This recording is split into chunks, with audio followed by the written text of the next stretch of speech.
Hello everybody, thank you for another amazing class. It was really cool this last week to see so many new faces, and for those of you that were returning, it was just amazing to watch that level of change that I've seen in you from the first class to this class. So thank you for being there. We went over our alphabet this week, and our alphabet seems like it's probably really simple, but an alphabet is not simple. It is taking your hand through a variety of hand shapes that you're not used to. And I mean, the alphabet's 26 letters, and about quite a few of those letters are the same hand shape, just different orientations. So you learned around 20 new hand shapes that you may not have been used to before. And if you've been doing the alphabet already for fingerspelling, then hopefully you picked up on some of those nuances between the difficulty of those letters that are really, really similar, like A and S. But we'll get into that in a little bit. So let's go ahead and get started on our alphabet. All right, first we have A. Our fingers are tucked in and our thumb is out to the side. This is A. We'll extend the fingers and bring our thumb in front of our palm for B.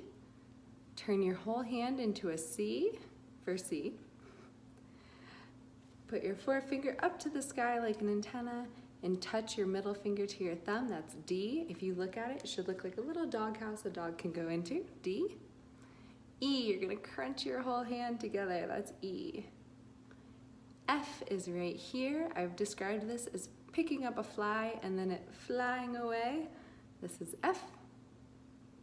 G, like this, also like we're picking something up, G. H, we have both fingers out and our thumb tucked behind. This is H. I is just our pinky up to the sky. J, we're gonna swoop in towards the midline.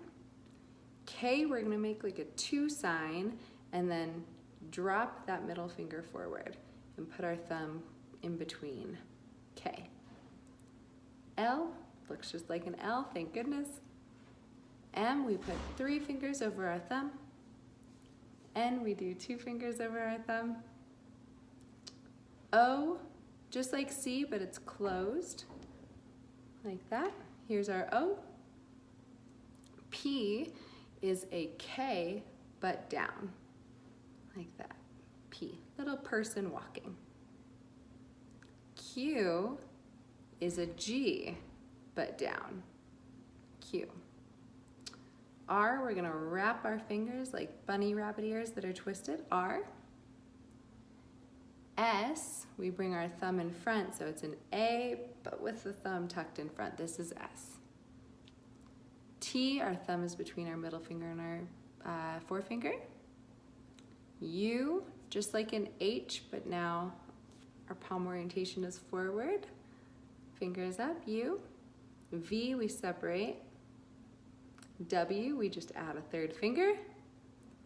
X is like a little pirate hook, looks like that from the side, X. Y, like the hang loose sign, Y. And as I like to pretend, the most difficult sign of all, Z. Doop, doop, doop. You just draw it. All right, so we're gonna go through that one more time without me talking through the whole thing so you can get practice.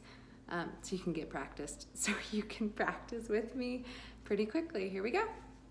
A, B, C, D, E, F, G, H, I, J, K, L, M, N, O, P, Q, R, S, T, U, V, W, X, Y, and Z. Well done, finished.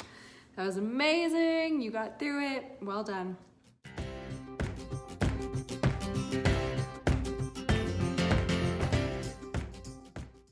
The other thing I wanted to talk about regarding the alphabet are those letters that are very similar. So we've got A and S. Those two get confused quite often. D and F, those two as well.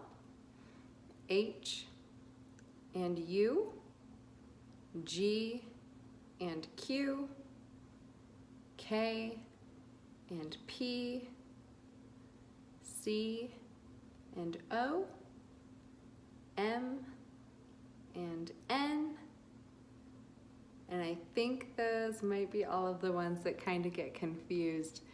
I'm trying to think if there's any others. I think that's all of them. Okay, and next is our 5 parameters.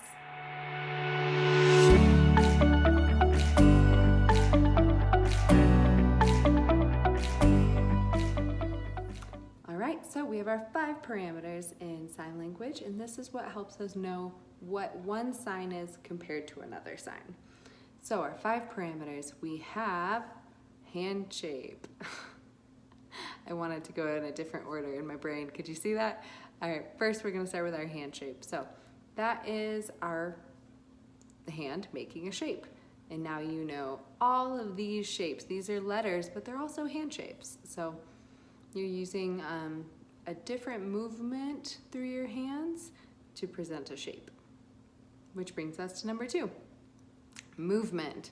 Movement is how your hands actually move. Some signs don't move at all. For instance, this is mom, but if we moved our hand out, it would become grandma. So movement is very important. We have location. So mom takes place here, but dad takes place up here. That's because male pronouns are above the nose, female pronouns are below, and then gender neutral is right at the nose and cheek area. So mom, same hand shape, same palm orientation, movement as dad, but the location is different. That brings us to number 4. We have, what did I just say? I'm getting a little lost. Sorry. Palm orientation. Goodness gracious. So palm orientation. This means mom with our palm facing out. This does not mean mom.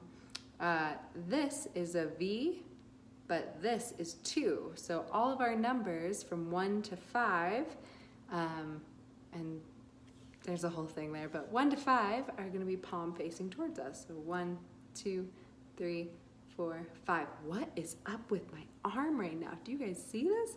It's a lot of veins or something. Okay, awesome. So we have our last one, number 5, facial expressions. These are really important because they help people know what we are talking about. If I have a question, a WH question, I'm going to say, what? But with my eyebrows furrowed like that. Who? If I'm really sad, then I want to show that I'm really sad. I don't want to say, I'm so sad. What? Are you sad? I don't know if you are. Even right then, my eyebrows furrowed because I was asking a question. So those are really important to know.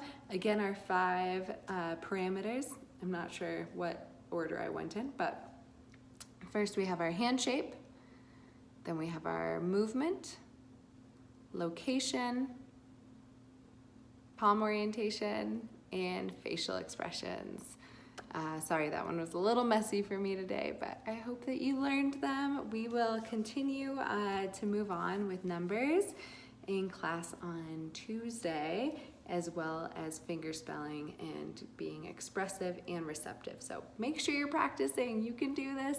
I will see you all on Tuesday or Thursday. Thank you. See you later.